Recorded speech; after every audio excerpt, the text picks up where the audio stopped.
یہ پرائیویٹ جہاد والا جو معاملہ یہاں پہ لوگ کر رہے ہیں نا پورے دنیا کے اندر، ڈنڈے لے کے جی ہم بارڈر کھول دیں جی مان لی، کیا کرو گے؟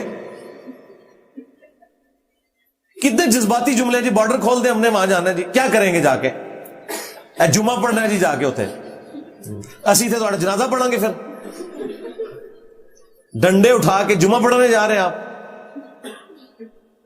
اور آج کے اس دور کے اندر اس طریقے سے جہاد اور قتال ہوتا ہے؟ مجھے بتائیں، پروفیشنل آرمیز چاہیے، جدید اسلحہ ہے۔ اور اسی پہ میں نے بات کی، کچھ لوگوں نے میرے خلاف کلپ بنا دیا، جی یہ تو خالد بن ولید رضی اللہ تعالیٰ کی گستاخی کر دی ہے۔ جن لوگوں کا صحابہ اور اہل بیت سے کوئی لینا دینا نہیں، جو اپنے بزرگوں کے پجاری ہیں، وہ ہمیں بتا رہے ہیں کہ خالد بن ولید کی گستاخی کر رہے ہیں۔ تمہارا خالد بن ولید سے کیا لینا دینا؟ تم لوگوں نے تو اپنے فرقوں کے نام انڈیا کے شہروں پہ رکھے ہوئے ہیں، دیوبند اور بریلی۔ ہاں، صحابہ کرام کا تو ذکر دور دور تک تمہاری نسبتوں میں نہیں ہے۔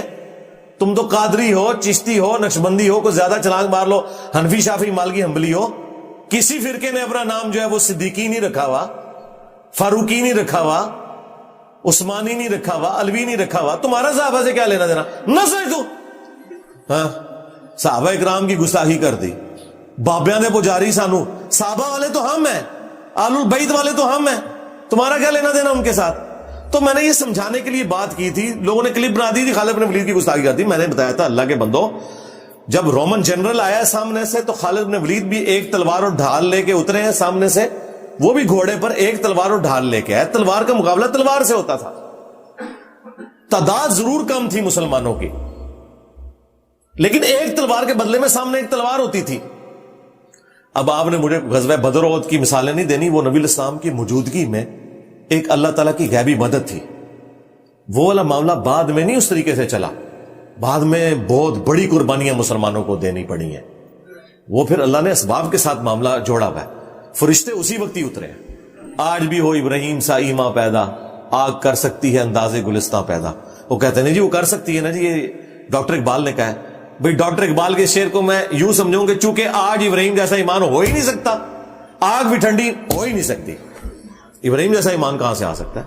ہاں، صحابہ کرام جو ہے وہ تیل کے کڑاؤں میں زندہ روسٹ کر دیے گئے ہیں، ان کے لیے آگ کوئی ٹھنڈی نہیں ہوئی ہے۔ یار خدا کے لیے اس طرح نہ کرے۔ تو میں نے یہ کہا تھا کہ یہ نہیں ہو سکتا کہ بھئی 1000 خالد بن ولید ہوں اور سامنے سے ایک کلین شیو یہودی کلاشنکوف یا لیزر گائیڈڈ گن لے کے آ جائے، تو کیا تلوار کے اوپر کوئی گولی روک سکتا ہے؟ تو اس کے لیے لیٹسٹ اسلحے کی ضرورت ہے، وہ آپ کو تیار کرنا پڑے گا۔ نبی الاسلام نے اس زمانے میں، بخاری مسلم میں حدیث ہے، آپ نے فرمایا آگاہ ہو جاؤ، طاقت پھینکے ہوئے ہتھیاروں میں ہے۔ آج تک یہ حدیث ویلڈ ہے اسی طریقے سے۔ اس زمانے میں تیر تھے، کیونکہ تلوار والا تو قریب آئے گا نہیں، اگر سامنے سے تیر آ گئے۔ یہ منگولوں نے پوری دنیا جو فتح کی ہے تیر کے اوپر تو کی ہے، یہ تیر کے جتنے ڈیزائن تھے لیٹسٹ انہوں نے بنائے ہوئے تھے۔ سپیڈ پہ گھوڑے پہ بیٹھے ہوئے وہ اتنی مہارت سے تیر چلا لیتے تھے، اس کے ڈیزائن بھی انہوں نے ایسے بنائے تھے کہ وہ ڈیویٹ بھی نہیں کرتا تھا۔ پیچھے جو انہوں نے ونگز لگائے تھے، ان سے پہلے یہ ونگز والا سلسلہ نہیں تھا، یہ ونگز کی وجہ سے پھر وہ تیر ٹیڑھا نہیں ہوتا، وہ سیدھا اپنے ہدف کے اوپر جاتا ہے۔ اور آج دیکھ لیں پھینکے ہوئے ہتھیار جو ہے میزائل ہیں، چاہے وہ انٹر کانٹیننٹل میزائل ہوں، بیلسٹک میزائلز ہوں، کوئی یہ سارے کے سارے پھینکے ہوئے ہتھیار ہیں۔ اس کے بغیر ہم کس طرح جنگیں لڑ سکتے ہیں؟ طالبان نے 20 سال تکلیف کاٹنی تھی امریکنز کی یہاں پہ اگر ان کے پاس ایئر سٹرائک ہوتی۔ یہ 20 ہفتوں کی بھی جنگ نہیں تھی، زمین پہ کیسے مقابلہ کر سکتے تھے امریکنز ان کا؟ کیونکہ برابر کا اسلحہ تھا، وہاں پہ بھی رشیا کا اسلحہ تھا، یہاں پہ امریکہ کا تھا۔ طالبان مار کھا گئے ایئر سٹرائک سے، وہ پوری کارپیٹ بمبنگ کرتے تھے، پورے علاقے وہ اوپر سے بارود گرا دیتے تھے، پھر یہ بیچارے پہاڑوں میں چلے جاتے تھے۔ اس وجہ سے جنگ لیٹ ہوتے یہ تو اب ان کی اپنی اکانومی کا مسئلہ اور ان کے پولیٹیکل ایشوز ہوئے ہیں، اس لیے وہ گئے ہیں۔ چلیں ہمارے حق میں تو بہتر ہو گیا، لیکن یہ نہ سمجھیے گا کہ ان کے لیے کوئی مشکل تھا ادھر اور رہنا چاہتے تو رہ بھی سکتے تھے۔ تو ہمارے پاس یہ جو ایک کمزوری اٹیچ ہے نا ایئر سٹرائک والی، وہاں پہ بھی آپ دیکھ لیں اسرائیل جو ہے وہ اوپر سے ہی وہ سارے بم پھینک رہا ہے، فاسفورس۔ ہمارے پاس F-16 کے پورے پرزے نہیں ہیں، وہ 35 کی بات کر رہے ہیں. تو اس طرح تو نہیں ہوگا میرے بھائی, ایسا تو نہیں ہوتا. ہاں ایسے تو نہیں ہوتا کہ نگاہ مار کے ہو جائے, کچھ نہیں ہوتا. امریکن بمباری میں سارے جتنے بڑے بڑے بزرگ ہیں ان کے مزار جو ہیں وہ سارے کے سارے وہاں پہ ٹوٹے ہیں. شہید تے میں نہیں کہنا چاہ رہا, شہید تے کوئی لال چیز ہوتی ہے, مزار تے آئی غلط.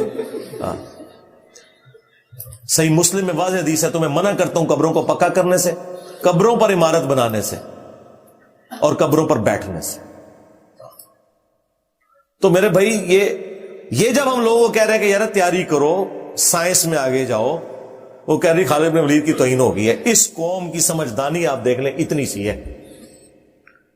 تو سائنس میں ترقی کریں گے تو پھر آپ ان کے مقابلے کا اسلحہ بنا سکتے ہیں. آپ کو پتا ہے کہ 1/4 نوبیل پرائز جو ہے یہودیوں کے پاس ہے, مسلمانوں کے پاس 1 ہے, اور وہ بھی ان کی نظر میں, کیونکہ اس سائنٹسٹ کو بھی ہم نے کہا وہ قادیانی تھا, عبدالسلام, تو وہ اس کو 1 گنتے ہیں کہ اسے نوبیل پرائز ملا ہوا ہے. ہمارے کھاتے میں تو وہ بھی ختم ہو گیا. ہاں پاکستانی تو وہ تھا, باقی 1/4 نوبیل پرائز یہودیوں کو ملے ہوئے. مذہبی اپنی جگہ, سائنس میں بھی ان کی ترقی آپ دیکھ لیں اپنی جگہ موجود ہے. تو دیکھ لیں آج دنیا کو وہ پھر آنکھیں اس لیے دکھا رہے ہیں, اور کب سے دکھانی شروع کی ہیں, 1948 میں, پھر 1967 میں سارے عرب ملکوں کو اکیلے اسرائیل نے شکست دے دی. ابھی بھی اگر آپ دیکھیں تو مجھے تو صورتحال کوئی اتنی اچھی نظر نہیں آ رہی ہے. ہم دعا ضرور کر رہے ہیں, اور اتنی جلدی معاملہ سیٹل ہوتے ہوئے بھی نظر نہیں آ رہے. تو اگر طاقت ہوگی, ہم سائنس اور ٹیکنالوجی میں ترقی کریں گے, تو پھر انشاءاللہ تعالی ہم اپنے مسلمان بھائیوں کے لیے ویسی مدد کر سکتے ہیں جو آرمڈ کنفلکٹ میں مدد کی ضرورت ہے. تو اینڈ پہ ہم دعا ہی کرتے ہیں اپنے مسلمان بھائیوں کے لیے کہ اللہ تعالیٰ جتنے بھی مسلمان دنیا میں کسب پرسی کی زندگی گزار رہے ہیں, فلسطین میں, چائنا میں, کشمیر میں, انڈیا میں,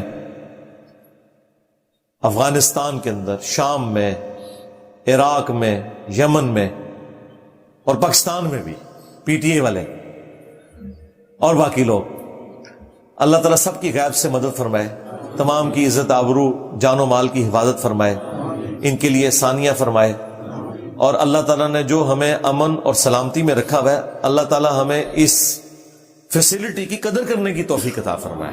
ہاں ہم تو بڑی سکرینوں پہ دیکھ رہے ہیں اپنی مسلمان بہنوں کو, بچوں کو شہید ہوتے ہوئے, روتے ہوئے, لیکن خود ہم اپنے بیوی بچوں میں, ماں باپ میں بیٹھے ہوئے اپنے گھروں کے اندر. آپ اس نعمت کا اندازہ نہیں کر سکتے. تو اس چیز کی قدر اس وقت آتی ہے جب بندہ اس اینگل سے بھی دیکھے اور اپنے بھائیوں کو واقعی دل سے یاد کرے.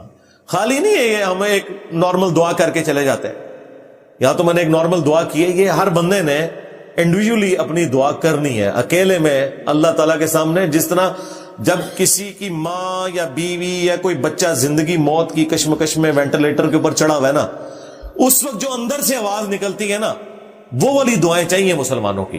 ہاں اور دعاؤں میں اثر ہے انشاءاللہ تعالی. صلو علی محمد وآل محمد, اللہم صلی علی محمد وعلی آل محمد واصحاب محمد وازواج محمد وامت محمد اجمعین الی یوم الدین, آمین.